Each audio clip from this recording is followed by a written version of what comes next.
అందరికీ నమస్కారం. రాతా కోతా వాతా కార్యక్రమానికి మీ అందరికీ స్వాగతం. ఈరోజు వివిధ ప్రధాన పత్రికల్లో వచ్చిన ముఖ్యమైన కథనాలు చూస్తే దాదాపుగా అన్ని పత్రికల్లోనూ కర్నూలుకి సమీపంలో జరిగిన బస్సు ప్రమాదానికి సంబంధించిన అంశాన్నే ప్రధానంగా ప్రస్తావించాయి. నిన్న తెల్లవారుజామున ఈ ఘటన జరిగింది.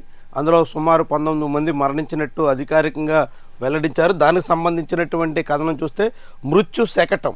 కర్నూలు సమీపంలో ఘోర బస్సు ప్రమాదం, వేమూరి కావేరీ ట్రావెల్స్ బస్సు దగ్ధం, 19 మంది సజీవ దహనం, నిషీదిలో మృత్యుజ్వాల అంటూ ఆంధ్రప్రభ పత్రికలో, అగ్నికి ఆహుతి అన్నట్టు ఆంధ్రజ్యోతిలో, నిప్పురవ్వల మృత్యుకేళి అన్నట్టు ఈనాడు పత్రికలో, డెత్ జర్నీ అని ప్రజాశక్తి పత్రికలో, ఇట్లా ఈ అంశాన్ని వివిధ పత్రికలన్నీ బ్యానర్ ఐటమ్గా ప్రధానంగా ప్రస్తావించాయి. పైగా కొన్ని పత్రికలు అయితే 3-4 పేజీలు ఇదే ఘటనకు సంబంధించినటువంటి బాధితుల వివరాలు, ఇతర కారణాల మీద విశ్లేషణ, ఇలాంటి ప్రమాదాలు ఎందుకు జరుగుతున్నాయి అనే దాని గురించి అనేక రకాల నిపుణులతో ఇంటర్వ్యూలు, ఇవన్నీ వాటితో ఈ పత్రికలన్నీ నిండిపోయి కనిపిస్తున్నాయి. ఇప్పుడు ఘటన జరిగింది, సుమారు 2 మంది ప్రాణాలు కోల్పోయారు.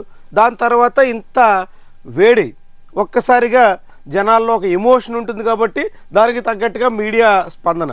మరి ఇదే రీతిలో ఆ బస్సులన్నీ నిబంధనలు ఉల్లంఘించి ఇదేచ్ఛగా సిట్టింగ్ అనుమతి ఉంటే స్లీపర్గా నడిపేస్తుంటే 16 వరకు దాని మీద చలానాలు ఉంటే చెల్లించకుండా ఎక్కడో దయ్యూలో దాన్ని రిజిస్ట్రేషన్ చేసుకుని దయ్యూడ అమల్లో ఆ రిజిస్ట్రేషన్ ప్రాసెస్ చేసుకుని ఇక్కడ నడిపేస్తుంటే, ఈశాన్య రాష్ట్రాల్లో రిజిస్ట్రేషన్తో ఒకటే నెంబర్తో 3-4 బస్సులు నడిపేస్తుంటే అప్పుడు ఎందుకు ప్రభుత్వం దగ్గర ఇలాంటి స్పందన ఉండదు? ఇప్పుడు 16 బృందాలను వేసి దర్యాప్తు చేస్తాం అంటూ ఏపీ హోంమంత్రి వంగలపూడి అనిత ప్రకటించారు. మరి అదే బస్సులు యథేచ్ఛగా తిరిగేస్తుంటే, నిబంధనలు పాటించకుండా తమకు తోచినట్టుగా సాగుతుంటే మరి ఎందుకు నిమ్మకు నీరెత్తినట్టు వ్యవహరించారు? ఇప్పుడు 2 మంది ప్రాణాలు పోయిన తర్వాత హడావిడి చేసి ఒక వారం రోజుల పాటు సందడి జరిపి మళ్ళీ చేతులు దులుపుకోవడమేనా? ఇలాంటి ఘటనలు జరిగినప్పుడు కొంతమంది అధికారులకి అదనంగా పైసలు వసూలు చేసుకునే అవకాశంగా కూడా భావిస్తున్నారు. కొంతమంది ప్రాణాలు కోల్పోతే అది తమకు లాభాలు తెచ్చిపెట్టే విషయంగా కూడా చాలామంది అధికారులకి మారిపోతుంది. వరదలు వస్తే రెవెన్యూ అధికారులకి ఆ ఊళ్ళో సహాయం పంపిణీ పేరుతో ఎట్టా అయితే స్వాహా చేస్తారో, ఇలాంటి ప్రమాదాలు జరిగినప్పుడు ఆర్టీఏ అధికారులు అదే పందాన సాగుతున్నటువంటి అనుభవాలు ఉన్నాయి. మరి ఇది ఎక్కడి వరకు, ఎన్నాళ్ల పాటు దీన్ని నియంత్రించేది ఎవరు? ఇలాంటి అనేక అనుమానాలు, ప్రశ్నలు మన ముందు ఉన్నాయి. కానీ ఇదంతా ఒక వారం రోజుల హడావిడి తప్ప పూర్తి నిబద్ధతతో బస్సులు, ప్రైవేట్ ట్రావెల్స్ యాజమాన్యాలు ఇదేచ్ఛగా చెలరేగిపోకుండా కట్టడి చేసే ప్రయత్నం ఎంత మేరకు అన్నది ఇప్పటికీ ప్రశ్నే. అది పూర్తిగా జరిగితేనే ప్రజల ప్రాణాలకి భరోసా ఉంటుంది. లేదంటే ఘటనలు జరగడం, ఆ తర్వాత హడావిడి చేసుకోవడం, మళ్ళీ మర్చిపోవడం. పైగా ఈ వేమూరి కావేరీ ట్రావెల్స్ యజమాని ఆ విషయంలో ఎంత నిర్లక్ష్యంగా వ్యవహరించారో స్పష్టంగా చాటుతుంది. చలానాలు కూడా కట్టకుండా ఎక్కడో రాయగఢ్లో ఆపరేట్ చేస్తున్నట్టు చెప్పి బెంగళూరు, హైదరాబాద్ మధ్య నడిపేస్తున్నారంటే అందులో రసాయనాలు ఉన్నాయి అనేటువంటి ఒక అనుమానం. సెల్ ఫోన్లు ట్రాన్స్పోర్ట్ చేస్తూ ఆ సెల్ ఫోన్లు పేలడం వల్లే ఎంత పెద్ద ముప్పు వాటిల్లిందని మరో ప్రమాదం. ఆ గ్లాస్ బ్రేక్ చేయడానికి అనుగుణంగా ఏర్పాట్లు లేకపోవడం మీద అనేక ప్రశ్నలు, ఇలా చాలా విషయాలు ఈ ఘటనతో ముడిపడి ఉన్నాయి. దీని మీద ప్రభుత్వం వేగంగా స్పందించాల్సింది పోయి ఇప్పుడు ఘటన తర్వాత ఏదో అడావడి చేసేలాగా మారిపోతుంది. ఇదే ఆందోళనకరం. ఎందుకంటే ప్రతిసారి ఇదే తొంత. అదే కర్నూలు సమీపంలో పాలెం వద్ద ప్రమాదం జరిగినప్పుడు చాలా సందడి హడావుడి చేశారు, మళ్ళీ మర్చిపోయారు. పదే ఇదే పందా అధికార యంత్రాంగంలో సాగుతోంది. ఇక బంగాళాఖాతంలో నేడు వాయుగుండం, 3 రోజుల పాటు భారీ వర్షాలు సమీక్షించిన హోంమంత్రి అనిత. తుఫానుగా మారే అవకాశం ఉందని కూడా అంచనా వేస్తున్నారు. ఈసారి ముఖ్యంగా కోస్తా ప్రాంతాలు అంటే విశాఖపట్నం, ఒంగోలు మధ్యలో ఈ ప్రాంతానికి ఎక్కువ ఈ వర్షాల తాకిడి ఉండొచ్చు అనే అంచనాలు కనిపిస్తున్నాయి. ఇప్పటికే అనేక చోట్ల భారీ వర్షాలు కురుస్తున్నాయి. యుఏఈ, ఏపీల మధ్య సరికొత్త వాణిజ్య బంధం, రాష్ట్రంలో అవకాశాలు పరిశీలించాలని సీఎం ఆహ్వానం. చివరి రోజు పర్యటనలో పలు సంస్థల ప్రతినిధులతో భేటీ. హైడ్రోకి వ్యతిరేకంగా అరణ్య గర్జన, అల్లూరు జిల్లా కలెక్టరేట్ ముట్టడి, ప్రాజెక్టు వ్యతిరేక నినాదాలతో దద్దరిల్లిన పాడేరు. అల్లూరు సీతారామరాజు జిల్లాలోని ఏజెన్సీ ప్రాంతంలో వేలాది ఎకరాల భూమిని అటు ఈనాడు సంస్థల యజమాని నవయుగ, చింత ఇలాంటి కంపెనీలు కట్టబెట్టేసేటువంటి పరిస్థితి నడుస్తోంది. చింతా విశ్వేశ్వరరావు అనే ఈనాడు కిరణ్ వియ్యంకుడి సంస్థలకు భారీగా రాష్ట్ర ప్రభుత్వం చంద్రబాబు సర్కార్ వచ్చిన తర్వాత హైడ్రో పవర్ ప్రాజెక్టుల పేరుతో అనుమతులు ఇస్తోంది. అదే సమయంలో అదానీ గ్రూప్ కూడా అదే ప్రాంతంలో హైడ్రో పవర్ ప్రాజెక్టుల కోసం ప్రయత్నాలు చేస్తున్నారు. దీని మీద గిరిజనులు గడిచిన కొన్ని నెలలుగా భారీ ఆందోళనలు సాగిస్తున్నారు. అయినా ప్రభుత్వం ఇప్పటి వరకు స్పందించిన దాఖలా లేవు. ఈ ఉద్యమం మాత్రం మరింత తీవ్రతరం అవుతోంది. అదే సమయంలో మన సొసైటీలో అసమానతలు పెరుగుతున్నాయి. ఉన్నటువంటి వాళ్ళకి భారీగా సంపద చేరిపోతుంది. కొద్దిమంది తెగబలుస్తున్నారు. అనేక మంది ఇంకా దిగువ మధ్య తరగతిలో పేదరికంలో కొనసాగాల్సి వస్తుంది అనేటువంటి అంశాన్ని నిన్న ప్రొఫెసర్ ప్రభాత్ పట్నాయక్ విజయవాడలో జరిగినటువంటి సమావేశంలో వ్యాఖ్యానించారు. సర్వీస్ ఈనాం భూములపై అధ్యయనానికి కమిటీ, భూ కేటాయింపులపై సమగ్ర విధానం, జూన్ నాటికి టిడ్కో ఇళ్ళు, మళ్ళీ ఇప్పుడు జూన్కి వాయిదా వేశారు. టిడ్కో ఇళ్ళు ఇప్పుడు నవంబర్లో డిసెంబర్లోనే ప్రారంభిస్తామని చెప్పారు. ఇప్పుడు జూన్కి ఇంకొక 6 నెలలు. ఇప్పటికే ప్రభుత్వం గద్దెనెక్కి ఏడాదిన్నర అయిపోయింది.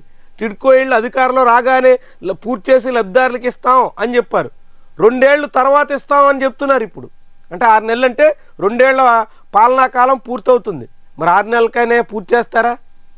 జగన్మోహన్ రెడ్డి హయాంలో టిడ్కో ఇళ్ళు ఇవ్వట్లేదు అంటూ అదే తెలుగుదేశం పార్టీ చాలా ఆందోళన వ్యక్తం చేసింది. మరి ప్రభుత్వం వచ్చిన తర్వాత ఏం చేస్తున్నారు? ఇక ఎల్పిజి సిలిండర్ ఉచితంగా ఇస్తామంటూ 500 రూపాయలకే ఇచ్చేదానికి బీహార్లో హామీ, పోలీసులు లైంగిక వేధింపులతో వైద్యురాలి ఆత్మహత్య, 2 అధికారుల సస్పెన్షన్. మహారాష్ట్రలో జరిగినటువంటి ఘటన.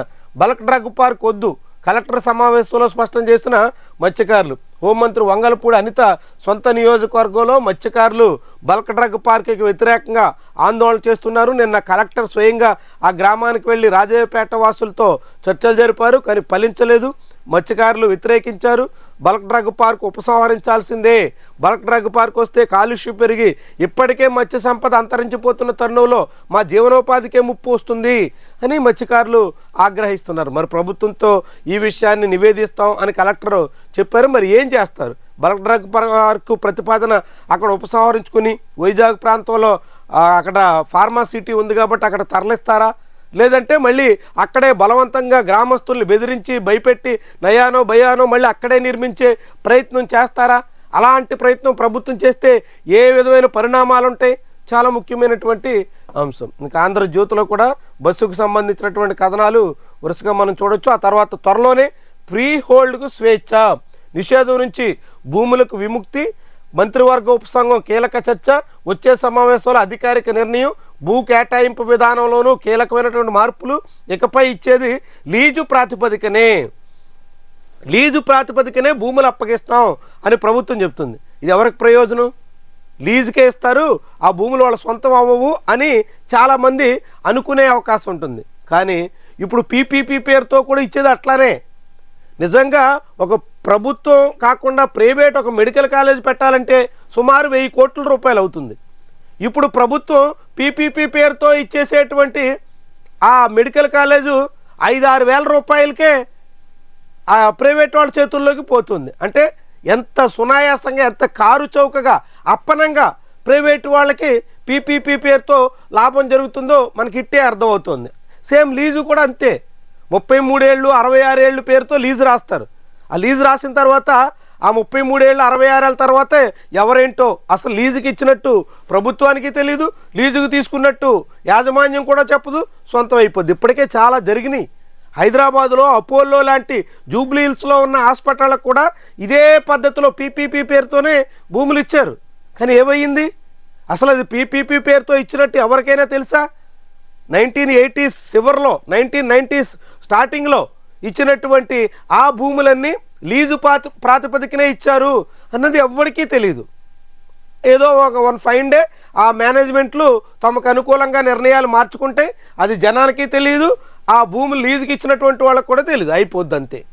ఇప్పుడు అది ఈ భూమి విధానం, భూ కేటాయింపులు ఇకపై లీజు పద్ధతిలో ఇస్తారట. అంటే భూములు కొనుగోలు చేయాల్సి ఉంటే కార్పొరేట్లకి, పెట్టుబడిదారులకి పెద్ద మొత్తంలో ప్రభుత్వానికి డబ్బులు కట్టాలా. లీజ్ అయితే అది కూడా అవసరం లేదు. ఏడాదికి ఎకరానికి 1000, 2000, 10,000, 15,000 ఉంటుంది. ఒక 100 ఎకరాలు 1000 రూపాయలు చొప్పున అప్పనంగా 10 లక్షల రూపాయలకి వచ్చేస్తుంది. ఒక ఎకరం 10 లక్షలకు కొనాల్సినటువంటి కార్పొరేట్లు మొత్తం 100 ఎకరాలు 10 లక్షల రూపాయలకి ఏడాదికి చొప్పున తీసేసుకుంటారు. అంటే ఎంత కారు చౌకగా భూములు, ప్రభుత్వ భూములు ప్రైవేట్ వాళ్ళ చేతుల్లో పోబోతున్నాయో చూడండి. చాలా విడ్డూరమైనటువంటి విధాన నిర్ణయం అన్నట్టు. మీ పెట్టుబడికి మాది పూచి. నారా లోకేష్ ఆస్ట్రేలియా పర్యటనలో చెప్పుకొచ్చిన మాట. యూఏఈలో చంద్రబాబు, ఆస్ట్రేలియాలో నారా లోకేష్ పర్యటన ముగిసింది. ఇద్దరు ఈరోజు ఏపీకి చేరే అవకాశం ఉంది. మాతృభూమిని మరవద్దు అంటూ చంద్రబాబు పిలుపు. అమరావతిలో ఆర్బీఐ నేలపాడులో 3 ఎకరాల్లో నిర్మాణం, రిజర్వ్ బ్యాంకు సిఆర్డీఏ మధ్య ఒప్పందం. ఈ ఆర్బీఐ ఎక్కడ ఏర్పాటు చేయాలి అన్న దాని మీద గడిచిన 12 ఏళ్లగా చాలా చర్చలు జరిగాయి. అమరావతిలో ఏర్పాటు చేయాలని, వైజాగ్లో ఏర్పాటు చేయాలని, కాదు విజయవాడలో పెట్టాలని ఇట్టా రకరకాల ప్రతిపాదనలు వచ్చాయి. ఎట్టకేలకు ఇప్పుడు సిఆర్డీఏ ఆర్బీఐ మధ్య ఒప్పందం కుదిరింది. ఇది కూడా మళ్ళీ ఆ నేలపాడులోనే, అంటే ఆ కోర్ క్యాపిటల్ నిర్మాణం జరుగుతున్న ప్రాంతంలోనే. అన్నీ మళ్ళీ కొన్ని గ్రామాలకే పరిమితం చేస్తున్నారు. ఇది కూడా అంతే. కోస్తాకు తుఫాను ముప్పు అనేటువంటి కథనం మనం ఆంధ్రజ్యోతి పత్రికలో చూడొచ్చు. ఇక సాక్షి పత్రికలు ఈరోజు కథనాలు చూస్తే మళ్ళీ బస్సు ప్రమాదానికి సంబంధించినటువంటి ఘటనలు, గురువులకు కఠిన పరీక్ష, ఇన్ సర్వీస్ వారికి ఉపాధ్యాయ అర్హత పరీక్ష నిర్వహణపై ఆగ్రహం, రివ్యూ పిటిషన్ వేయకుండా నోటిఫికేషన్ ఇవ్వడంపై గరం, రాష్ట్రంలోని దాదాపు 1,30,000 మంది ఉపాధ్యాయులపై ప్రభావం. టెట్ ఇన్ సర్వీస్ టీచర్లు కూడా రాయాల్సిందే, టెట్ క్వాలిఫై కావాల్సిందే అంటూ సుప్రీంకోర్టు చెప్పిన తర్వాత దాన్ని రివ్యూ పిటిషన్ వేయకుండా ఎందుకు ప్రభుత్వం ఉపాధ్యాయులకి పరీక్షలు నిర్వహిస్తుంది అంటూ ఉపాధ్యాయుల్లో ఆగ్రహం కలుగుతోంది. దీని మీద ఈరోజు సాక్షి పత్రికలో మనం కథనం చూడొచ్చు. పీయూష్ పాండే కన్నుమూత. అంటే ప్రచారం రంగంలో అనేక నినాదాల రూపకల్పనలో ప్రముఖ కార్పొరేట్ సంస్థల అడ్వర్టైజ్మెంట్స్ సంబంధించినటువంటి వ్యవహారాల్లో కీలకంగా పనిచేసిన పీయూష్ పాండే నిన్న చనిపోయారు. దానికి సంబంధించినటువంటి కథనం ఇక్కడ చూడవచ్చు. అబ్ కీ బార్ మోదీ సర్కార్ లాంటి నినాదాలన్నీ ఆయనే డిజైన్ చేసినట్టు. ఇక పొట్ట కొడుతున్న వానలు, అన్నదాతలకు వాయుగండం, పలు జిల్లాల్లో వరికి పొట్ట దశలో తీరని నష్టం, పంటలను కాపాడుకునేందుకు రైతు నానా అగచాట్లు, దాదాపు 1,50,000 ఎకరాల్లో పంటలు దెబ్బతిన్నట్టు ప్రాథమిక అంచనా. మోంతా దూసుకొస్తుంది. తుఫానికి మోంతా అని పేరు పెట్టారు. ఈ తుఫాను వస్తే మాత్రం రైతు తీవ్రంగా నష్టపోవాల్సి వస్తుంది. ఎందుకంటే ప్రభుత్వం ఈసారి ఇన్సూరెన్స్ కూడా చేయించలా, క్రాప్ ఇన్సూరెన్స్ కూడా లేదు. పంట నష్టపోతే రైతులను ఆదుకునే అవకాశం కూడా లేదు. ప్రభుత్వం క్రాప్ ఇన్సూరెన్స్ చేయాల్సినటువంటి బాధ్యత నుంచి తప్పుకుని రైతుల మీద నెట్టింది. రైతులు తెలిసినటువంటి వాళ్ళు కొంతమంది చేయించుకున్నారు, అత్యధికులు ఆ ఇన్సూరెన్స్ కూడా లేదు. దాంతో క్రాప్ డ్యామేజ్ అయితే మాత్రం రైతులు అపారంగా నష్టపోవాల్సిన పరిస్థితి రాబోతుంది. ఇక 1,00,000 ఇంటర్న్షిప్స్ దేశవ్యాప్తంగా ఏఐసిటిఈ ప్రత్యేక ఇంటర్న్షిప్ ప్రోగ్రాం.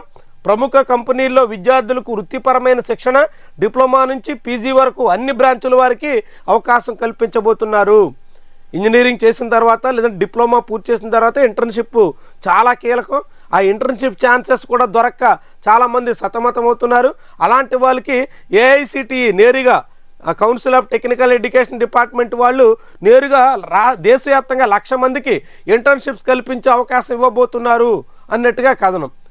దేశంలో ఏటా సుమారుగా 16 లక్షల మంది వరకు ఇంజనీరింగ్ పూర్తి చేస్తున్నారు. 16 లక్షల మంది విద్యార్థులు. అందులో 1,00,000 మందికి ఇంటర్న్షిప్స్ ఇప్పిస్తాం అని చెప్తున్నారు. భారతరత్న కర్పూరి ఠాకూర్ సుగ్రామంలో పర్యటిస్తున్న ప్రధాని మోదీ, రికార్డులు బద్దలు కొడతాం, బీహార్లో మళ్ళీ మాదే విజయం, ఎన్నికల ప్రచారం మొదలైంది. మోదీ స్పీచ్ చూడొచ్చు. లక్ష్మీనాయుడు హత్య కేసు నీరుగార్చే కుట్రలు జరుగుతున్నాయి. విచారణ లోపభూయిష్టంగా సాగుతోంది. కేసు దర్యాప్తు సిబిఐకి అప్పగించాలి.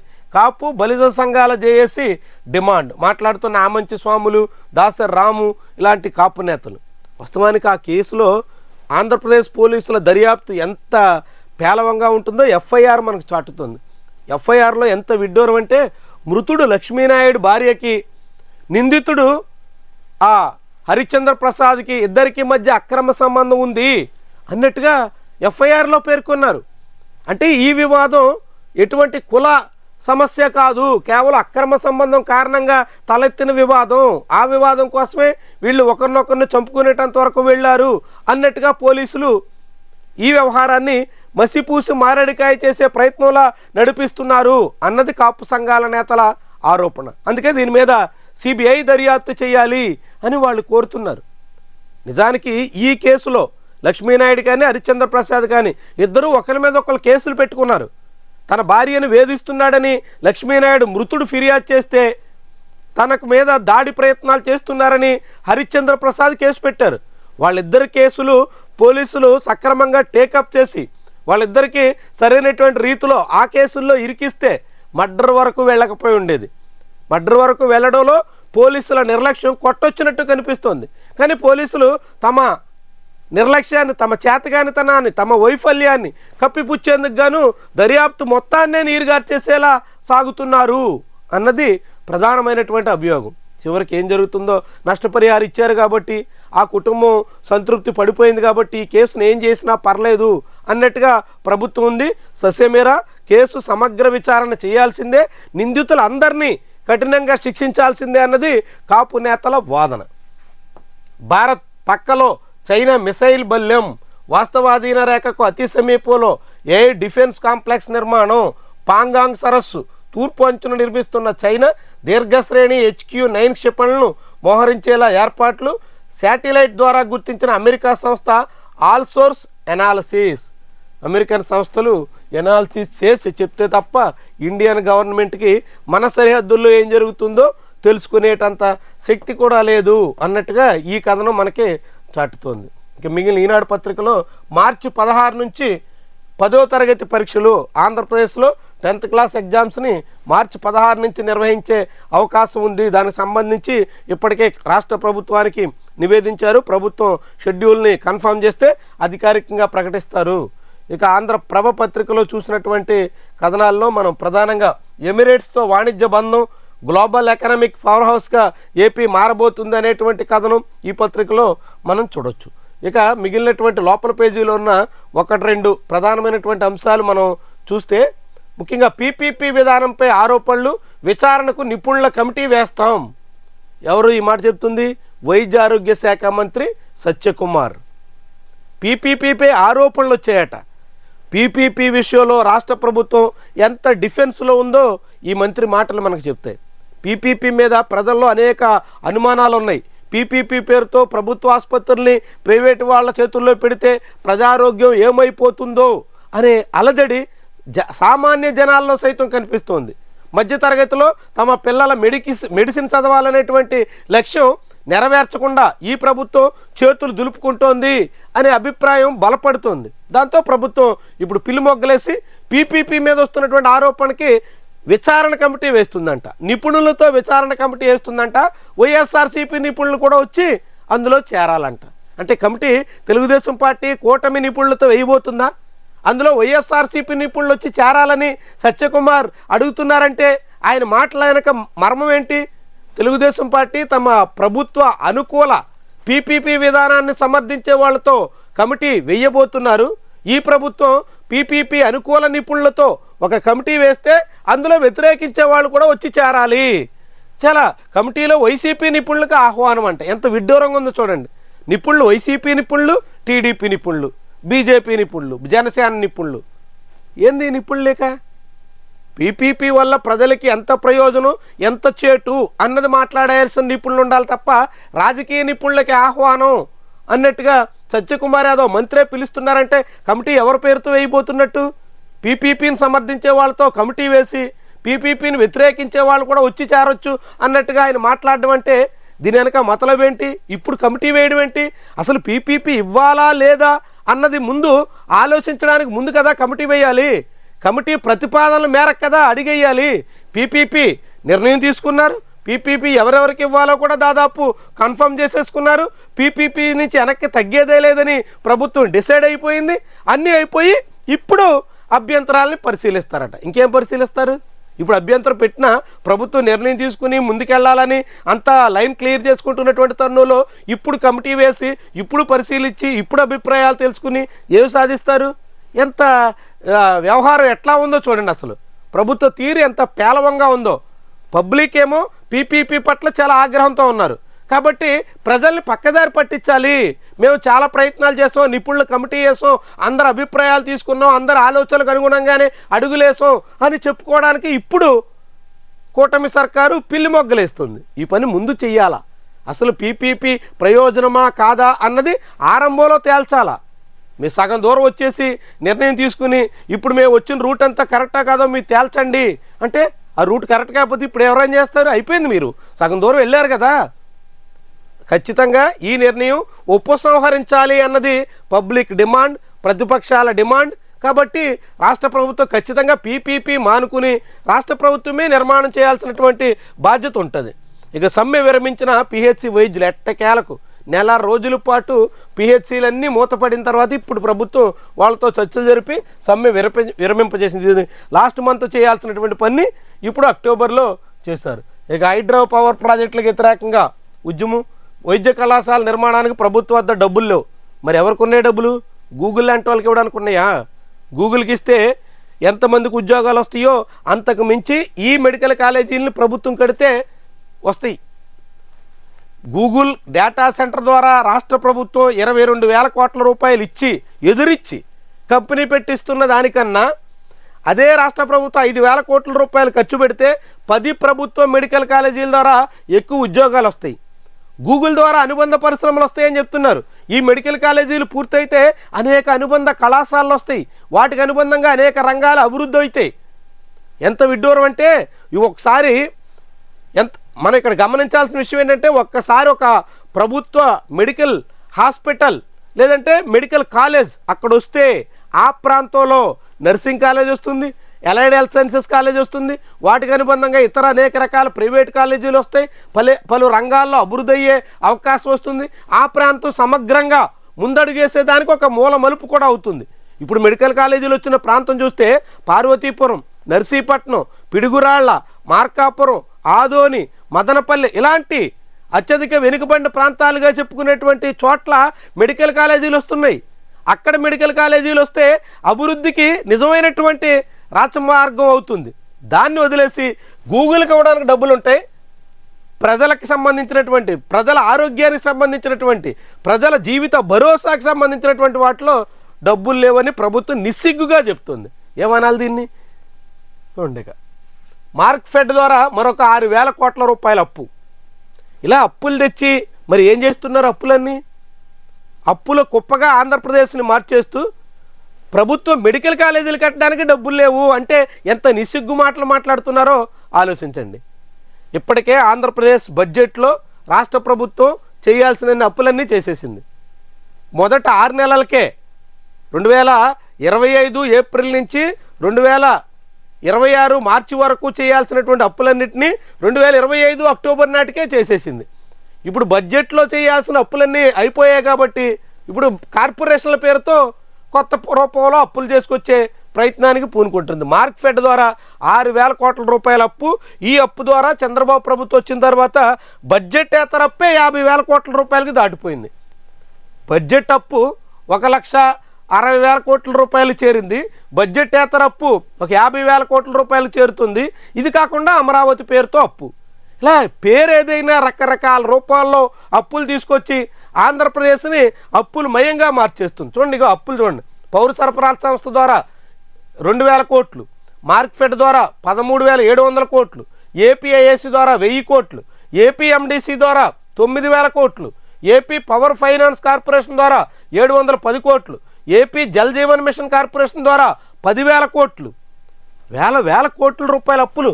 ఇంత అప్పులు చేయడం, మళ్ళీ ప్రభుత్వం ద్వారా డబ్బులు లేవని చెప్పడం ఎంత విడ్డూరంగా ఉందో ఈ సర్కారు వాదన చూడండి. ఇక రాజేపేట మత్స్యకారుల ధర్నా. ఇవ్వాల్సింది 1,200 కోట్లు, ఇస్తుంది 56 కోట్లు. అప్పులు లేవు. అప్పుల పేరుతో తీసుకొస్తున్నటువంటి మొత్తాలు ఎటుపోతున్నాయి, ఎవరికి చేరుతున్నాయి, ఏమవుతున్నాయి? ఎందుకని అప్పులు అంతంత భారీగా తెస్తున్నప్పుడు ఇవ్వాల్సినటువంటి వాళ్ళకి ఇవ్వకుండా పెండింగ్ పెడుతున్నారు? ఆరోగ్యశ్రీ బకాయిలు ఎవరు, ఫీజు రీఎంబర్స్మెంట్ బకాయిలు ఎవరు? ఇప్పుడు ఎంఎస్ఎంఈలకు ఇవ్వాల్సినటువంటిది కూడా 1,200 కోట్ల రూపాయల బకాయిలు ఉంటే కేవలం 56 కోట్ల రూపాయలు ఇస్తున్నారండి. పైగా చాలా ఇస్తున్నాం, ఎంఎస్ఎంఈలని పారిశ్రామిక రంగానికి పునరుత్తేజం కల్పిస్తున్నాం. ఇవి చంద్రబాబు మాటలు. మే 15లోగా 5,000 కోట్లు ఇస్తామని మంత్రులు లోకేష్ అదేవిధంగా భరత్ వీళ్ళంతా చెప్పారు. 1,500 కోట్ల రూపాయలు విడుదల చేస్తున్నామంటూ సీఎం చంద్రబాబు ట్వీట్ చేశారు. 1,500 కోట్లు ఇస్తున్నామని ట్వీట్ చేస్తే ఇచ్చింది ఎంత అయ్యా అంటే 1,030 కోట్లు. ఆ 1,030 కోట్లలో మళ్ళీ పెద్ద కంపెనీలకేమో 694 కోట్లు ఇచ్చేసి ఎంఎస్ఎంఈలకు మాత్రం 275 కోట్లే.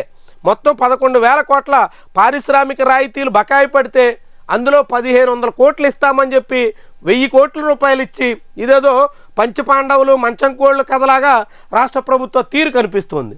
ఇంత విడ్డూరంగా ఉంది. 1,200 కోట్లు ఎస్సీ ఎస్టీ పారిశ్రామికవేత్తలకు ఇవ్వాల్సి వస్తే 56 కోట్ల రూపాయలు ఇచ్చి చేతులు దులుపుకోవడం, పైగా అదేదో ఘనకార్యం అన్నట్టు తామేదో ఉద్ధరించినట్టుగా ప్రభుత్వం ప్రచారం చేసుకోవడం ఎంత విడ్డూరంగా ఉందో చూడండి. అంటే ఎస్సీ ఎస్టీ పారిశ్రామికవేత్తల పట్ల చంద్రబాబు సర్కార్కి ఎంత చిత్తశుద్ధి ఉందో, వాళ్ళ పట్ల ఎంత ప్రేమ ఉందో, ఎంతగా ప్రచార ప్రేమ కనిపిస్తుందో మనకి ఇట్టే ఈ లెక్కలను బట్టి అర్థమవుతుంది. ఇవ్వాల్సిందేమో మొత్తం చూడండి, ఇవ్వాల్సిందేమో 11,000 కోట్లు, ఇస్తామని చెప్పిందేమో 1,500 కోట్లు, అంటే 10వ వంతు. పోనీ అదన్నా ఇచ్చారా అంటే 1,000 కోట్ల రూపాయలు ఇస్తున్నారు. ఆ 1,000 కోట్లలో మళ్ళీ పెద్ద కంపెనీలకి 675 కోట్ల వరకు ఇచ్చేసి 270 కోట్ల రూపాయలు సుమారుగా ఎంఎస్ఎంఈలకు ఇచ్చి సరిపెట్టేస్తున్నారు. అంటే ఎట్టా ఉందో చూడండి. వడ్డించేవాడు మనవాడైతే కడబంతులో కూర్చున్నా పర్లేదన్నట్టుగా ఇక్కడ వడ్డించేవాడు ఎంఎస్ఎంఈల వైపు లేకుండా పెద్ద పారిశ్రామికవేత్తలకు అనుకూలంగా సాగుతున్నారా అనే సందేహం ఇక్కడ కలగబోతుంది. ఇవి ఈరోజు ఇదో పత్రికలో వచ్చిన ముఖ్యమైన కథనాలు. ఆ కథనాల వెనుక అసలు కథలు, వార్తల వెనుక వాస్తవాలు. ప్రతిరోజు ఇదే రీతిలో రాతా కోతా వాతా పేరుతో మనం ఈ విశ్లేషణ కార్యక్రమాన్ని నిర్వహిస్తున్నాం. ఖచ్చితంగా ఫాలో అవ్వండి. మీ అభిప్రాయాన్ని కామెంట్ రూపంలో తెలియజేయండి. దాంతోపాటుగా ఛానల్ని సబ్స్క్రైబ్ చేయడం, ఈ వీడియోని లైక్ చేయడం మాత్రం మీరు మర్చిపోవద్దు. Thank you very much for watching.